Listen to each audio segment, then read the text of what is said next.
Donc, je vous demande de poser vos questions. Donc, on va faire une séance de questions et je vais essayer de répondre au maximum de vos préoccupations. Les questions doivent être écrites, s'il vous plaît, pour que je choisisse. Donc, les questions, ça concerne les deux cours, que ce soit les antiplaquettaires ou les anticoagulants.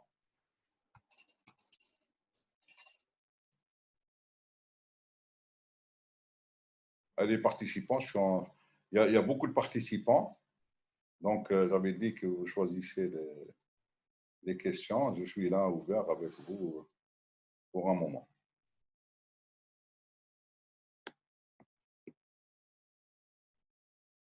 Alors, bonjour tout le monde, en cas de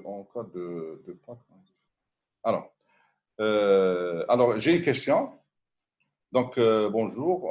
En cas de pontage aorto-coronaire, maladie sur usage physique, Plavix, risque hémorragique élevé, la gestion est comment? Alors, dans un premier temps, vous savez très bien, quand le malade a subi un pontage coronarien, 90% des cas, je peux aller plus loin, jusqu'à 99% des cas, il n'est pas sous antiplaquettaire double. Il est sous aspirine à vie.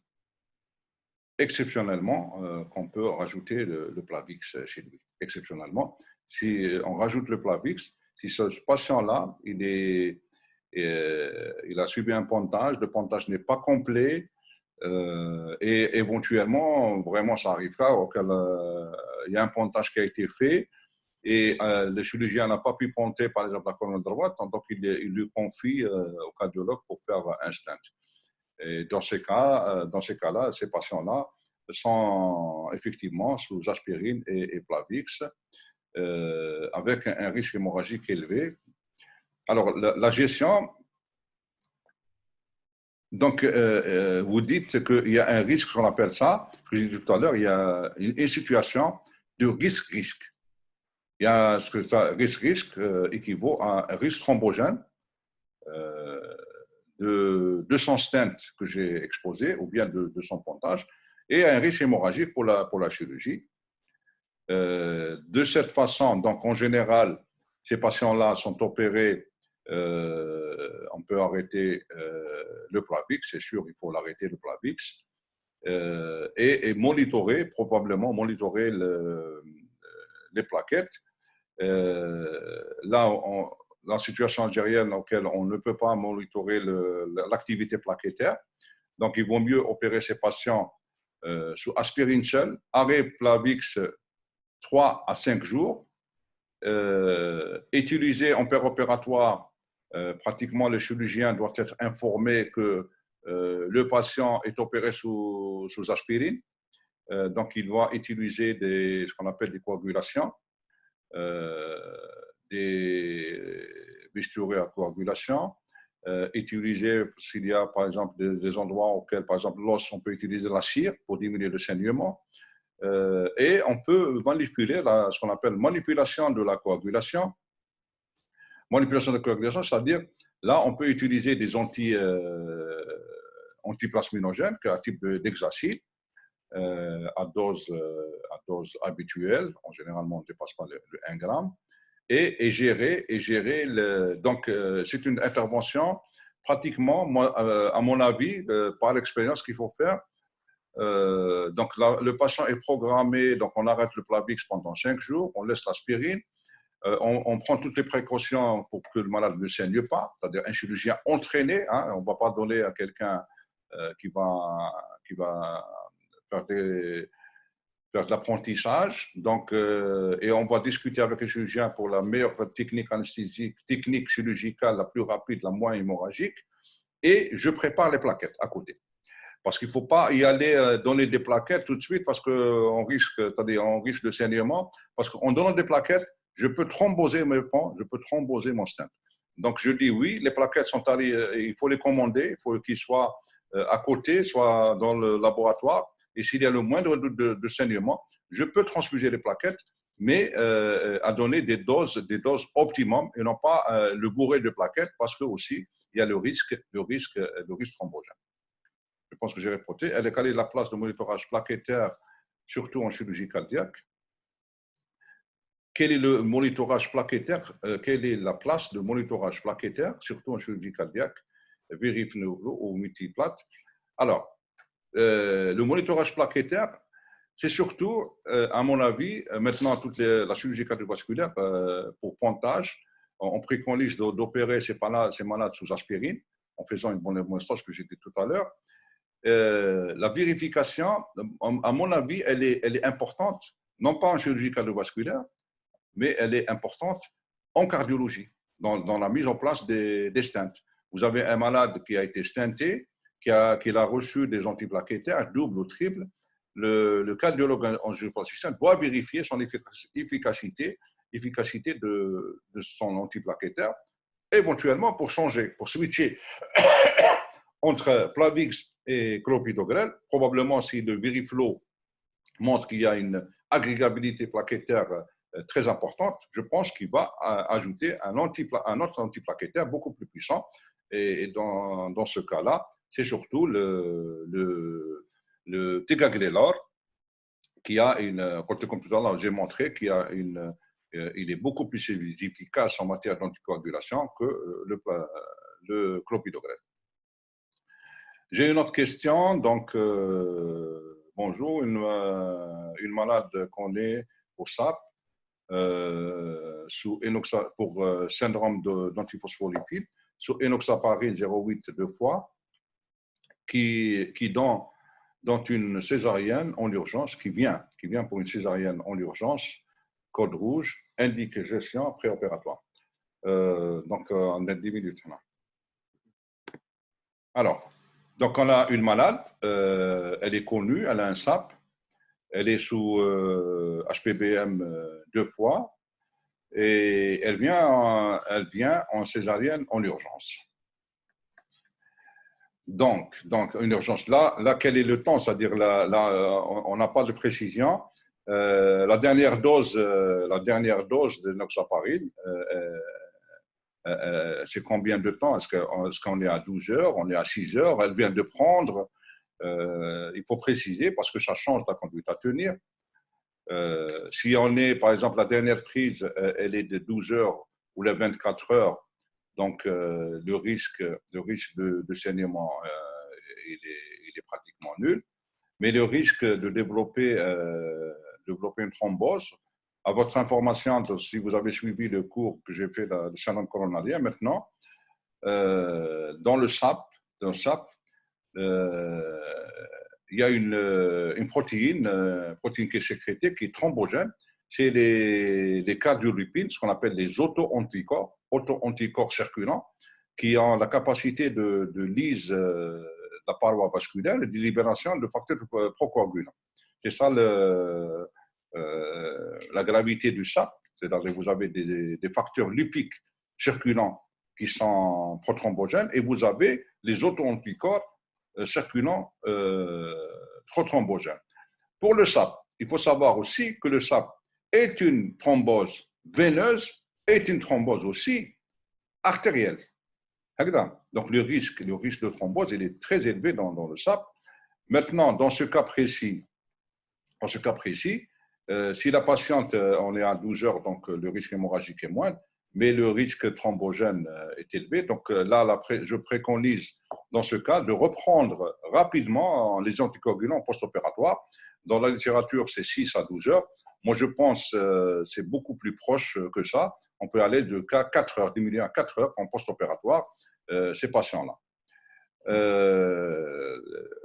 À mon avis, que je suis en train de donner ce cours, pour les patients à haut risque de thrombose, risque hémorragique, moi, je pense que dans notre pays, il faut qu'on développe la stratégie d'éparinothérapie à la seringue électrique. Parce que pour ces malades-là, les malades comme Hado, ils sont hospitalisés en GHR, je les mets sous héparine à la seringue électrique, et à tout moment, je peux programmer ça, parce que c'est des femmes enceintes qui peuvent être programmées à tout moment. Elle fait souffrance fœtale, tout de suite on rentre au bloc opératoire. Si elle était à la seringue électrique, j'arrête, je la mets au bloc, et je vérifie son TCK.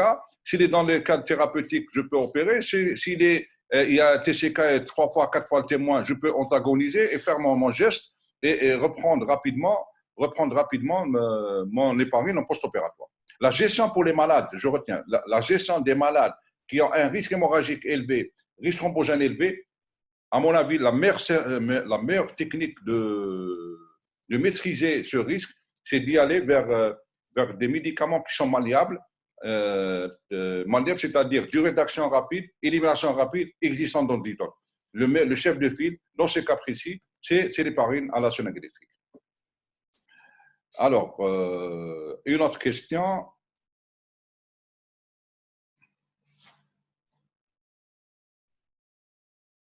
Alors, là, c'est une question pour les AOD. Alors, par rapport aux AOD, quel bilan biologique de surveillance, d'efficacité en cas de chirurgie urgente, comment les gérer, antagoniser? Alors, pour les AOD, pendant très longtemps, on nous a demandé de doser, en cas d'urgence, de doser le TP. Ça marche pour certains AOD, ça ne marche pas pour les autres. Alors, si on reçoit un patient, vous allez recevoir ces derniers temps, parce que l'AMM a été donné pour le traitement de la CFA par les AOD, mais pour l'instant, ils ne sont pas encore remboursables, mais ça peut venir rapidement, s'ils sont remboursables. On va avoir beaucoup de malades sous AOD porteurs de la CFA et qui vont venir en urgence pour se faire opérer dans le cadre d'urgence pour chirurgie abdominale polytraumatisée. Alors, la surveillance d'efficacité en cas de chirurgie bilan biologique et surveillance d'efficacité. Pour la dose préventive, il n'y a pas de surveillance, il n'y a pas de paramètres biologiques à surveiller les AOD. Vous savez très bien, ça c'est quelque chose qu'on le sait.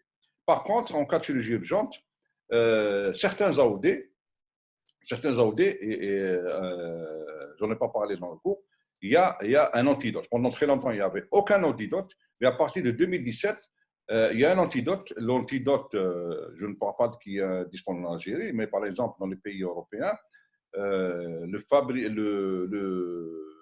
pharma qui fait l'AOD, précis que ce soit Xarelto ou bien le dabigatran, donc le fabricant s'engage à livrer l'antidote à tout moment.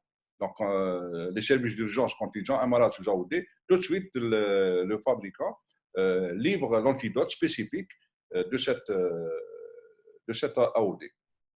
Donc, alors maintenant, comment on se trouve en Algérie et on n'a pas d'antidote et on a une chirurgie urgente chez un patient. La conduite à tenir, bien sûr, le bilan, maintenant, même si le TP ne reflète pas, mais souvent, on demande le TP et certaines personnes on trouve le TP bas, donc on doit corriger les facteurs de coagulation.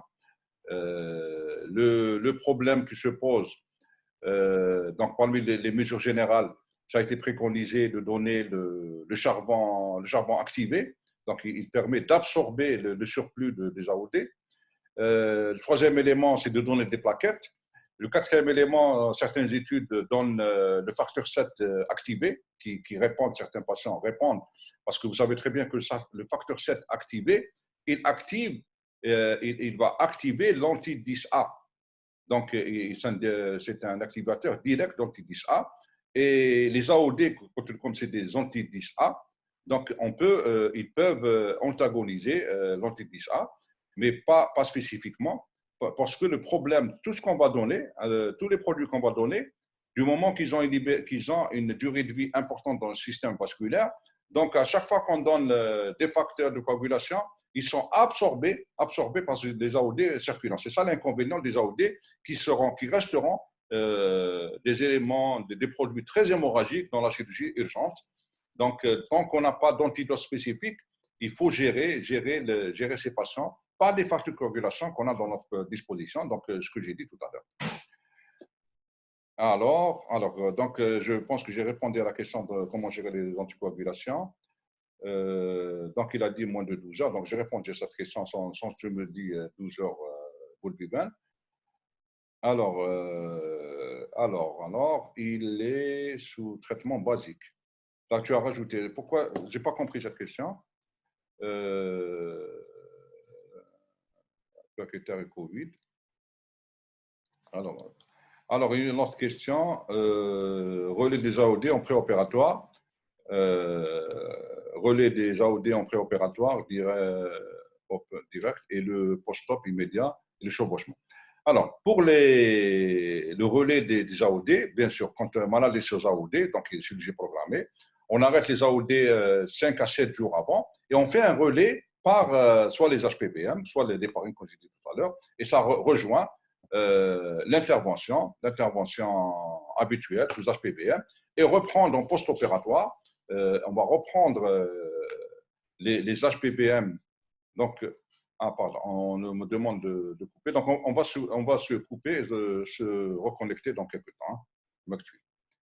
Alors, les questions, il y a beaucoup de questions, donc je vais essayer de répondre au maximum. Il y a beaucoup de questions intéressantes, donc restez en ligne. Donc, je vous demande de reposer les questions parce que quand on s'est déconnecté, toutes les questions sont parties. Donc, il y avait la dernière question, il y avait, je crois, un IDM. Donc,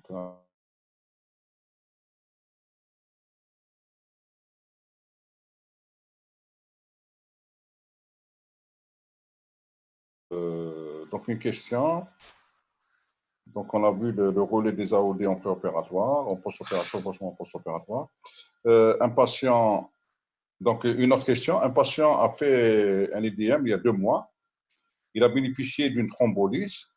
Il n'a pas bénéficié ni thrombolyse ni stent. Et il est sous traitement basique, sachant qu'il a une tumeur de la vessie qui nécessite une résection. FE à 33. Donc, oui, posez la question. Donc, quelle est votre question? Donc, il va être. Donc, je vais supposer la question. Comment je vais faire? Donc, il a fait un IDM moins de 3 mois. Il n'a pas été thrombolysé. Il n'a pas fait de stent. Et il a une fraction d'éjection basse, tout à fait normal parce qu'on n'a pas réouvert les coronaires chez lui. Et il a une tumeur vésicale qui doit être opérée. La question, c'est une question qui revient. C'est une question qui revient d'anesthésie chez le patient coronarien en péropératoire. C'est une question qui est assurée par un autre cours, mais c'était pendant très longtemps, je pense, pendant une dizaine d'années. Pendant une dizaine d'années, c'était mon cours que j'assurais depuis 2003 jusqu'à plus de 15 ans. Alors, le patient, il a une FE basse. L'évaluation de ce patient, donc l'évaluation de ce patient, on doit évaluer triple évaluation, l'état clinique, l'aptitude à l'effort, ce patient, et le MET. Alors, là, déjà, on sait qu'il est coronarien, donc, et on va évaluer le MET-TAO. Donc, s'il a le MET supérieur à 4, et je doute fort qu'il a un MET supérieur à 4, du moment qu'il a une FE à 34, donc il a un MET, supposons qu'il a un MET à 3, 2 à 3, et alors ce patient-là, avec un risque, donc c'est une chirurgie néoplasique, donc elle est classée intermédiaire, donc on a le risque opératoire, le risque lié au patient et l'aptitude à l'effort. À les 3 éléments à juger un patient.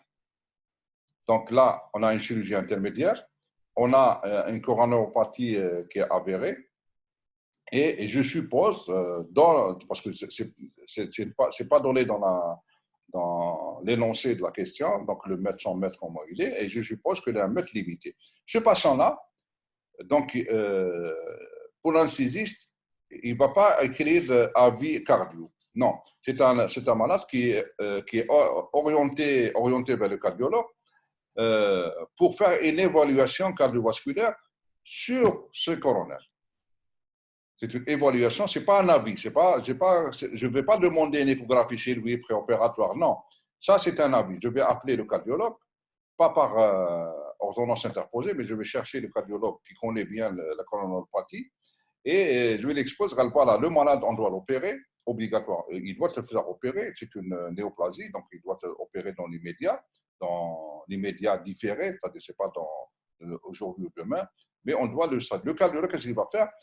Il va rechercher chez lui le seuil ischémique, ce qu'on appelle le seuil ischémique. Le seuil ischémique, il peut être recherché par trois façons. Soit il va faire une épreuve d'effort. L'épreuve d'effort, elle fait pour démasquer une ischémie. Et la façon de faire l'épreuve d'effort, donc la sensibilité, elle n'est pas très importante pour l'épreuve d'effort, elle est de 66%. Et le seuil ischémique, il est visible. Donc, le cardiologue te dit, le compte rendu de l'épreuve d'effort, il te dit, voilà, la fréquence cardiaque maximale, elle est atteinte au premier ou le deuxième palier ou au troisième palier. Si dans ce cas-là, donc l'épreuve d'effort est positive au premier palier, donc c'est un malade qui a quand même une sténose importante. Probablement, c'est une sténose de tronc, parce qu'à premier palier. Deuxième palier, troisième palier, c'est un effort quand même soutenu dans le temps. Le risque de faire une coronaropathie avérée, il est moindre. C'est-à-dire, il a une coronaropathie, mais la durée de sténose n'est pas importante. Ça, c'est ce qu'on cherche.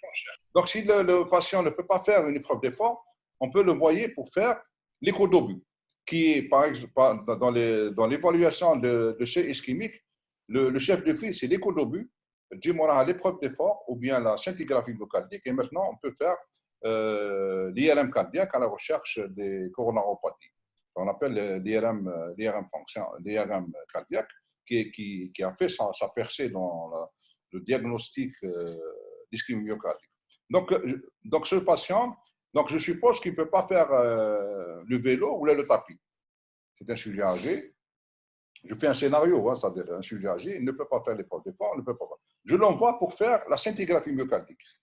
Alors, la scintigraphie myocardique, elle va démasquer une ischémie myocardique. Donc, on fait ce qu'on appelle une scintigraphie myocardique à l'effort. Le patient peut faire pratiquement à l'effort, soit le vélo tout en étant reposé, ou bien il existe aussi la scintigraphie couplée à l'échodobut, au Dobutrex, mais c'est l'échodobut. C'est-à-dire, on fait une perfusion de dobutamine. Le protocole est connu de 2 gamma jusqu'à 20 gamma, et on va démasquer les zones de l'hypoperfusion et on voit la gravité des segments atteints. Les segments atteints, c'est quoi? Les segments atteints, c'est-à-dire quand il y a plus de 4 segments atteints, le risque opératoire est très élevé et c'est un patient qu'il faut discuter d'une façon multidisciplinaire entre le chirurgien qui va prendre l'intervention, le réanimateur, le cardiologue et éventuellement le chirurgien cardiovasculaire, parce que s'il ne relève pas de mise en place d'un stent, probablement c'est un patient à voir. Et on suppose que l'indication opératoire pour sa tumeur de vessie est importante. Donc, c'est un malade qui doit être, on va optimiser, donc si on préconise de l'opérer, donc informer la personne et les parents, c'est important. Le cinquième élément important dans ce groupe multidisciplinaire, ce qu'on appelle le team, ou le groupe de décision pour ce patient précis. C'est un regroupement de spécialités qui connaît bien leur métier. Et s'il y a l'indication formelle de l'opérer, donc on doit informer les parents du risque opératoire et réanimateur, bien sûr, va optimiser le traitement. C'est un malade qui va être opéré sous bêta-bloquant, sous antiplaquettaire. Pratiquement, je pense, il ne faut pas arrêter l'aspirine chez lui, pas du tout. Et faire un monitorage péropératoire invasif, type pression artérielle sanglante, débit cardiaque contenu, gazométrie par opératoire, éventuellement technique anesthésique, choisir les drogues qui donnent une stabilité hémodynamique, type IVOC, propofol IVOC, avec un cible thérapeutique optimum, réchauffement péropératoire, correction préopératoire de l'anémie, c'est sûr, il est en anémie, c'est une néoplasie, et éventuellement transfusion d'hémoglobine préopératoire, donc augmenter le seuil transfusionnel, pratiquement, je pense qu'il faut atteindre les 10-11 en préopératoire, faire un réchauffement préopératoire, analgésie post-op, suivi post-opératoire, ça c'est les recommandations de la bonne gestion d'un patient, et reprendre rapidement, hein, dans les 3 à 4 heures, l'antiplaquettaire. Le protocole que je faisais, c'est H6, on donne 250 mg d'aspirine en post-opératoire si le risque saignement est méthylisant. Alors, je passe à une autre question. Donc, la question que j'ai répondue maintenant, c'est une question pratiquement qui relève d'anesthésie et coronale. Hein. Elle ne relève pas d'antiplaquettaire. Alors, une autre question, comment antagoniser une HNF en sous-cutané pour une chirurgie urgente? Je sais qu'en cas d'héparine, je sais qu'en cas d'héparine à la SAP, c'est dose pour dose en tenant compte de la dose des 3 dernières heures pour la sous-cutanée, pas de réponse. Alors là, c'est la question qui est posée. Comment on peut antagoniser la calciparine en sous-cutanée. Là, ça me rejoint il y a quelques années quand même, ça fait plus de 20 ans. Donc, on avait des malades qui étaient sous calciparine. Donc, je m'amusais pratiquement à faire une perfusion de protamine en sous-cutanée. Donc, en mettant le principe qu'il y a une libération prolongée. Donc, je m'amusais à donner la protamine. Parce que le problème qui va se poser, comme c'est une libération prolongée, la dose que vous allez donner pour antagoniser, elle va antagoniser la libération d'héparine dans la circulation. Mais la libération, elle est prolongée, qui va durer 6 à 8 heures dans le sang. Et ça, il n'y a jamais eu de protocole bien codifié. Si le malade commence à saigner sous calciparine, c'est des doses qu'on donne. Vous me posez la question comment il peut faire.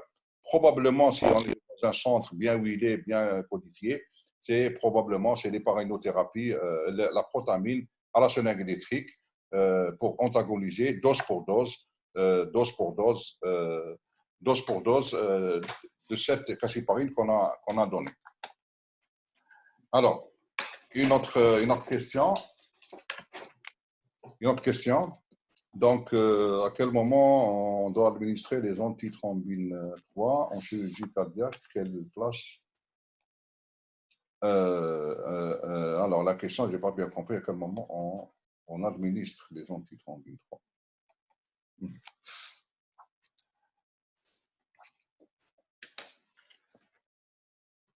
3. Alors, la question, à quel moment on administre les antithrombines 3? Donc, il n'y a pas d'antithrombine 3. Non, il n'y a pas, non. Ça, c'est une question que je sous-entends, j'ai déjà répondu en privé de cette question. Alors, l'antithrombine 3, donc votre information, l'antithrombine 3, elle se trouve d'une façon importante dans quelque chose qu'on utilise fréquemment. Donc, il est utilisé, ce produit-là, il est utilisé pour ramener des facteurs de coagulation, mais les gens ne savaient pas qu'aussi on ramène un autre produit anticoagulant qui est l'antithrombine 3. C'est l'élément que tous les réanimateurs ont utilisé, c'est le PFC. Le PFC contient une quantité importante d'antithrombine 3 et tous les cours que j'avais fait, l'excès de PFC seul a un effet hémorragique par le biais d'antithrombine 3. J'ai bien montré dans le cours l'action d'antithrombine 3 quand elle est seule. L'antithrombine 3, c'est un anticoagulant circulant physiologique et l'excès d'antithrombine 3 est un élément hémorragique. Donc la question, à quel moment on administre les antithrombines 3 en chirurgie cardiaque et à quelle place alors la question là, c'est... Alors, Là, beaucoup de questions sur le cardiaque. Là. Je pense que tous nos résidents ils sont suivis cardiaque apparemment, là, parce qu'il y a que des questions sur le cardiovasculaire. Alors, l'antithrombine 3 il est donné quand on a ce qu'on appelle quand on a des résistances à l'héparine. Donc, pour les résidents qui sont en chirurgie cardiaque, donc vous savez très bien que on fait une anticoagulation complète à l'héparine, seule. Hein, il n'y a pas d'autres produits qu'on peut utiliser en chirurgie cardiovasculaire. C'est l'héparinothérapie HNF à des doses quand même importantes, hein, 2,5 à 4 mg kilo.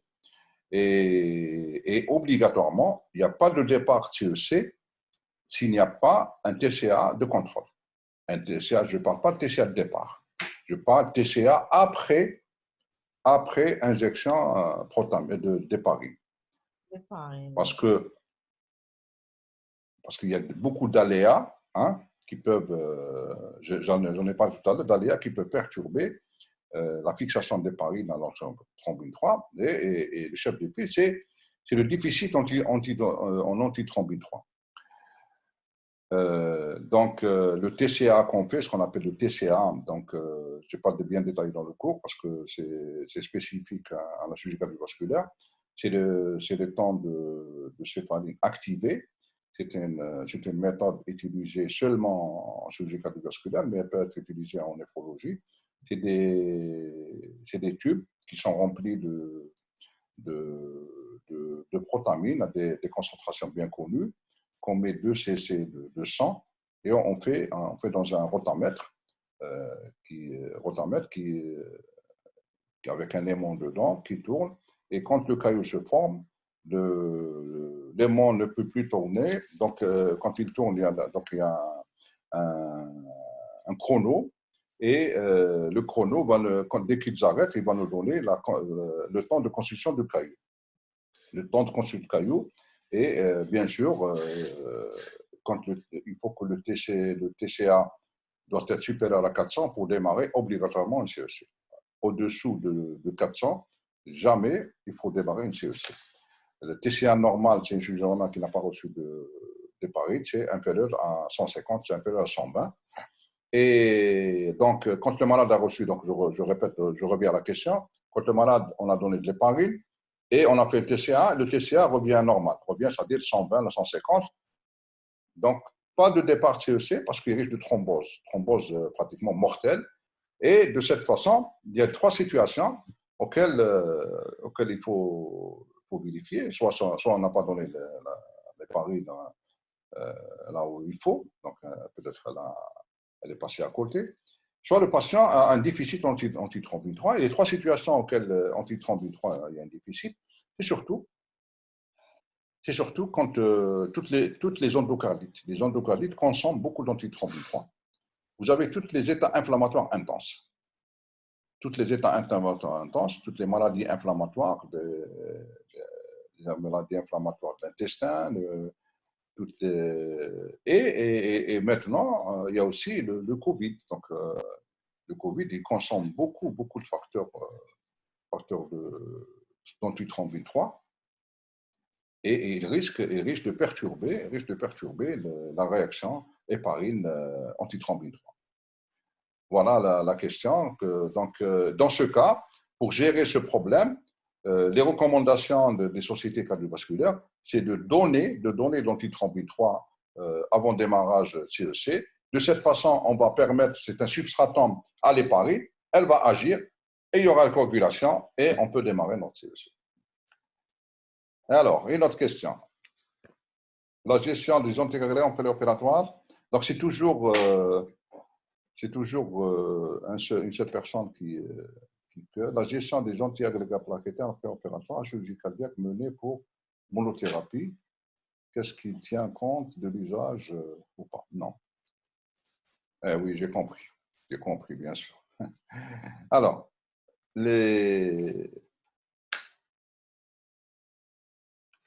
c'est bon. Alors, la gestion des antiagrégats plaquettaires en préopératoire en chirurgie cardiovasculaire, même pour la monothérapie, est-ce qu'elle tient compte de l'usage? Non, pas du tout. Non, pas du tout. Les antiagrégats plaquettaires seuls, bien sûr. Donc, Je peux répondre. Question classique.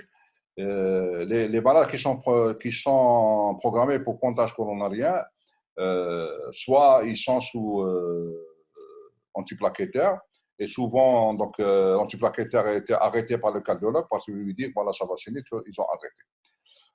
Le deuxième élément, c'est des antiplaquettaires ne sont pas arrêtés, et souvent, donc, c'est des malades qui sont opérés sous antiplaquettaires au prix d'un saignement post-opératoire qui n'engendre pas en général une transfusion sanguine.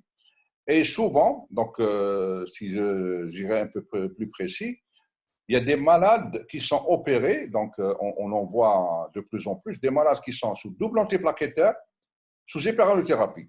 Quels sont ces types de malades? C'est des malades qui sont envoyés des services de cardiologie, c'est des malades qui font un syndrome coronarien, une souffrance myocardique ou un syndrome coronarien instable, qui ne relève pas de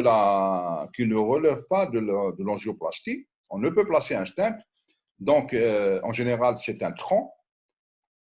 Et les cardiologues les mettent sous aspirine, sous Plavix et sous épargnothérapie. Et ils sont amenés aux salles d'intervention avec ces trois anticoagulants, antiplaquettaires, et ils sont opérés. Donc, moi-même, j'en ai assisté à pas mal d'interventions comme ça. Et pratiquement, c'est une gestion pratiquement sur le point des pieds, sur le risque d'arrêter les antiplaquettaires et le malade fait une thrombose et mourir avant l'intervention, ou bien les opérer sous triple anticoagulation et risque de saignement post-opératoire. Donc, c'est le deuxième volet qui est choisi. Et je vous raconte ça, ça date de pratiquement une vingtaine d'années qu'on a eu les premiers malades que j'avais fait. Donc, tout de suite, on avait commandé des plaquettes, beaucoup de plaquettes. Et par une des expériences, j'avais demandé les plaquettes. Donc, celui qui s'occupe des plaquettes, il m'a dit, OK, le CTS est d'accord pour nous envoyer réserver des plaquettes, parce que j'avais très peur d'aller opérer un malade, ouvrir le thorax avec l'aspirine Plavix. L'héparine, ce n'est pas un problème, donc on pouvait l'arrêter parce qu'il va recevoir, mais il est sous aspirine Plavix. J'avais demandé que les plaquettes, il m'a dit, aucun problème, vous pouvez opérer. Et ensuite, à la fermeture du stand-up, j'ai demandé qu'il ramène les plaquettes. Il m'a dit, je m'excuse, les plaquettes ont été données par le CTS à une femme qui avait besoin. Donc, on a continué et à l'époque, j'avais remarqué qu'effectivement, il y avait une augmentation de saignement, mais il n'a pas engendré une mortalité élevée. Donc, le saignement qui était attendu normalement 200-300 essais post-opératoires, était donc 450, mais il n'y avait pas de mortalité. À l'époque, on avait compris que le Plavix, à moi-même, mon propre expérience, que le Plavix n'était pas aussi hémorragique qu'on en pense. Alors, est-ce qu'il y a d'autres questions?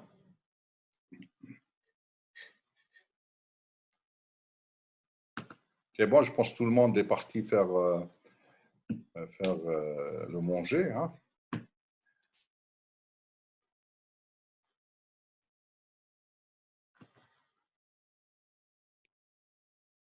Pas de questions, vous avez tout compris? Alors, je fais un petit résumé. Je préfère, nous, un réanimateur, s'agit-il des antiplaquettaires, il faut qu'on sache le mode d'action, les cibles thérapeutiques des antiplaquettaires. Tout le monde connaît l'aspirine, tout le monde connaît le clopidogrel, mais peu de gens connaissent le troisième élément qui sont les anti-2B3A et les autres cibles thérapeutiques qui vont venir dans l'avenir rapidement. Et je pense que ça va être développé rapidement avec le Covid, parce que de ma propre recherche bibliographique, que j'ai trouvé que le Covid avait une cible thérapeutique qui est plaquette. Et les plaquettes, oui, plus l'anticoagulation, plus les globules rouges. Donc, c'est un virus qui est en train de nous refaire revivre notre physiologie et notre physiopathologie. Et je pense, nous, un réanimateur, on est les gens qui travaillent avec la physiologie. Hein. Dans d'autres cieux, aux États-Unis, on n'appelle pas anesthésistes, on les appelle anesthésiologistes. C'est-à-dire on doit connaître la physiologie humaine au niveau pratiquement cellulaire et ultracellulaire. Donc, les plaquettes, ils ont des cibles thérapeutiques très importantes. On les a vues, donc l'aspirine, les anti-ADP, deuxième élément, les anti-PAR, la protéine activatrice des récepteurs PAR. Vous avez le quatrième élément. Donc, la plaquette, elle a quatre éléments, quatre sites d'action qu'on peut inhiber. En revenant aux anticoagulants, donc on a vu le chef de file qui est l'héparine, qui restera quand même la référence. La calciparine qui tend à disparaître un petit peu. L'introduction des HPPM qui nous a pratiquement facilité l'activité en faisant des doses standards sans contrôle biologique. On maîtrise bien l'arrêt des antiplaquettaires en préopératoire, la reprise, l'arrêt des des HPBM en préopératoire et la reprise post-opératoire. Les AOD, le mode d'action auquel on doit, nous, anti-réanimateurs, s'adapter aux complications ou bien les malades qui viennent aux urgences pour se faire opérer, ils sont sous AOD. Donc, j'en ai parlé, la conduite à tenir, comment il faut faire, comment gérer la coagulation, comment moduler la coagulation des malades sous AOD. Et on avait parlé des ABK que pratiquement tous les anti-réanimateurs doivent savoir ça sur le point des pieds. J'ai revu le mode d'action des ABK, l'anticoagulation, l'antidote des ABK en urgence. Pratiquement, moi je peux dire qu'on a tous les moyens d'antagoniser les actions des ABK. La séance de questions-réponses était ciblée probablement beaucoup plus sur les antiplaquettaires en péri-opératoire, beaucoup plus. Et voilà. Et je pense, merci, je vous remercie et à la prochain cours qu'on va programmer ensemble. Il reste avec vous, les quatrième années, un cours, la gestion de l'anesthésie chez les patients porteurs de valvulopathie que je vais essayer de préparer dans les prochains jours. Et je vous remercie. Merci.